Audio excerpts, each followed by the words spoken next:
A gente vai continuar repercutindo o tarifaço, agora especificamente para o setor petroleiro, porque o episódio seria então uma página virada para esse setor, desde que o insumo foi isento das tarifas de Donald Trump. Vamos conversar então sobre essa página virada agora com Roberto Ardenghy, presidente do Instituto Brasileiro de Petróleo. Tudo bem, Roberto? Bem-vindo aqui no CNN Money e obrigada por conversar com a gente mais uma vez. Obrigado, prazer estar com vocês. Quero ouvir a percepção de vocês diante, então, dessa atualização que colocou o petróleo entre a lista ali, naquela lista de mais de 700 produtos isentos. Como é que vocês receberam essa notícia? Então, quando começou esse debate, há mais ou menos um mês atrás, né, nós sempre dissemos que se prevalecesse uma certa lógica econômica, racionalidade econômica, o petróleo não deveria ser contemplado com essas tarifas, porque o nosso mercado é um mercado muito específico. Os Estados Unidos é um grande importador de petróleo e nós somos grandes exportadores.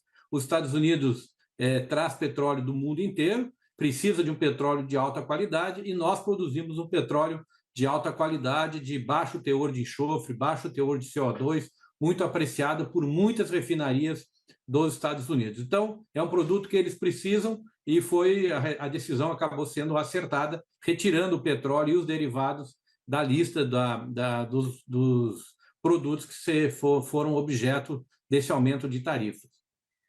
Pois é, é interessante até a partir das conversas que vocês vinham tendo e das negociações, isso pegou vocês de surpresa ou não? Porque até então a gente não sabia o que poderia vir realmente com relação a essas tarifas de Donald Trump, né? O que no dia anterior a gente estava conseguindo já identificar era que talvez para aqueles produtos que os Estados Unidos não produzissem, existiria nesse caso aí uma isenção.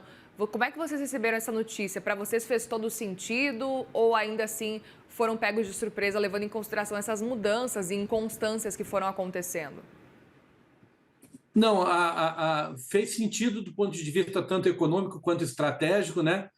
Porque esse é um mercado muito sofisticado, um mercado que tem compradores e vendedores. Vejam, por exemplo, uma refinaria que esteja localizada, vamos dizer, na Flórida. Ela precisa ter um tipo de petróleo que produza mais gasolina. Uma refinaria que esteja localizada mais na região agrícola americana, ela precisa de um tipo de petróleo que produza mais diesel, porque o consumo de diesel nessa região dos Estados Unidos é maior. Então, os Estados Unidos é um mercado muito sofisticado e muito segmentado. E, para isso, o petróleo brasileiro é muito adequado, né? Então, foi a decisão tomada corretamente de tirar o petróleo dessa lista, como foi, aliás, no início de janeiro, quando o governo americano anunciou aquela tarifa de 10%, nós também, naquele momento, fomos isentados dessa tarifa por essa questão da especificidade. Outros produtos não têm a mesma característica, pode ser comprado pelos Estados Unidos de outros países, né? Mas no caso do petróleo, essa especificidade acabou tendo esse resultado, que é um resultado positivo para o Brasil e para os Estados Unidos. Claro, e aí diante dessa movimentação toda que a gente acompanhou e que deu um certo susto durante um mês mais ou menos aqui, como a gente estava acompanhando para os exportadores, vocês têm pensado em talvez modificar um pouco a forma como acontece a exportação, levando em consideração talvez em abrir novos mercados, não depender tanto de Estados Unidos? Vocês têm pensado em planos B, C, caso alguma coisa desse tipo aconteça novamente, nem que seja um susto de novo?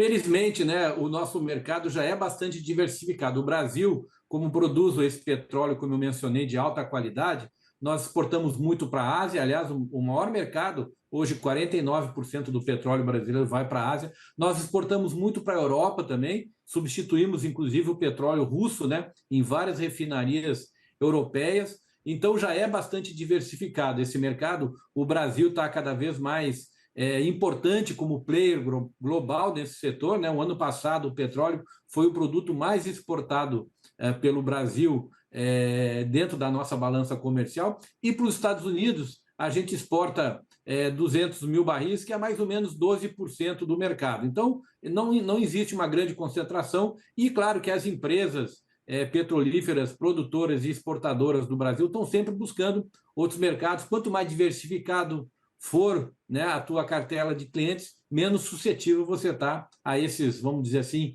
cataclismos aí tarifários, né?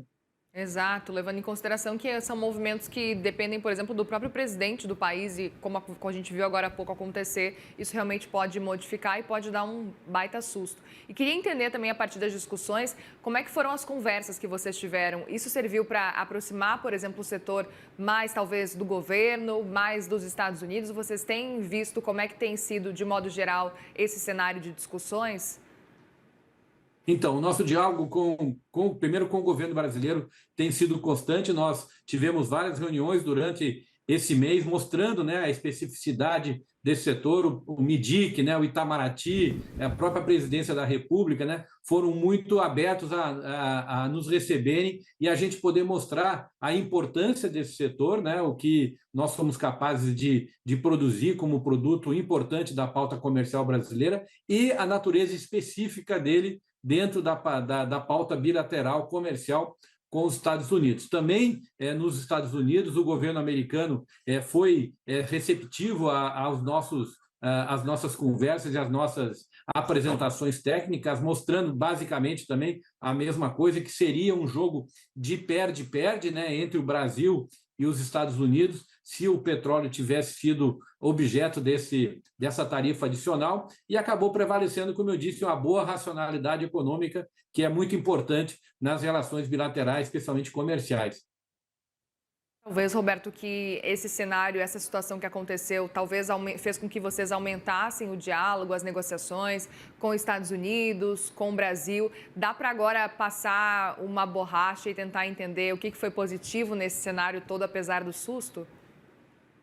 Então, a gente espera que esses episódios não aconteçam mais, né? Que a gente continue normalmente, porque nós temos uma perspectiva, inclusive, de aumento da produção de petróleo com essa qualidade diferenciada que nós temos no mercado internacional, né? O mercado internacional está cada vez mais segmentado, buscando um petróleo de melhor qualidade, um petróleo com baixo teor de enxofre, petróleo com baixo teor de CO2, e é exatamente isso que o Brasil hoje está produzindo. O petróleo do pré-sal, que hoje concentra 75% da nossa produção, tem essa característica, né? E é um petróleo muito bem aceito nas refinarias de todo o mundo. Então, nós estamos prontos para contribuir, né? Inclusive economicamente, com a economia brasileira e poder manter esse produto como um produto importante do relacionamento comercial com os Estados Unidos.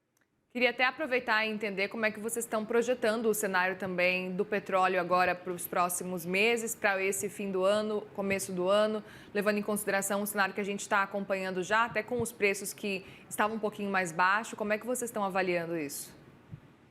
Então, o petróleo nós temos exportado, em média, por dia, cerca de 1,7, 1,8 milhões de barris de petróleo, né? Agora, realmente, por Estados Unidos, quando houve toda essa discussão, teve uma certa parada nos negócios que vão ser retomados agora, né? Nós estamos entrando, inclusive, numa fase no mundo, né? Onde tradicionalmente já diminui um pouco o consumo de diesel e gasolina, então, portanto, as refinarias diminuem a sua produção. É muito comum que no verão europeu, mas especialmente no verão americano, haja um aumento de consumo, né? As pessoas se movimentam mais, são as férias escolares, então o consumo de diesel e principalmente de gasolina aumenta muito, mas agora nós entramos numa fase de mais estabilidade, que começa ali por outubro e vai até mais ou menos fevereiro. Então o mercado está abastecido, tranquilo com relação a isso, né? E a gente vai continuar fazendo as nossas atividades, os nossos investimentos. É um setor que tem empregado muita gente.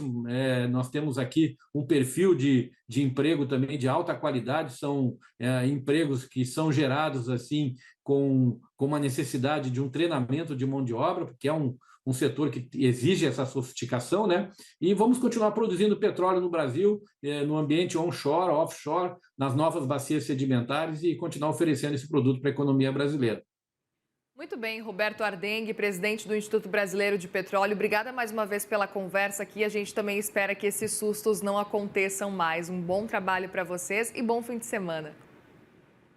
Muito obrigado. Boa tarde. Obrigada, uma boa tarde.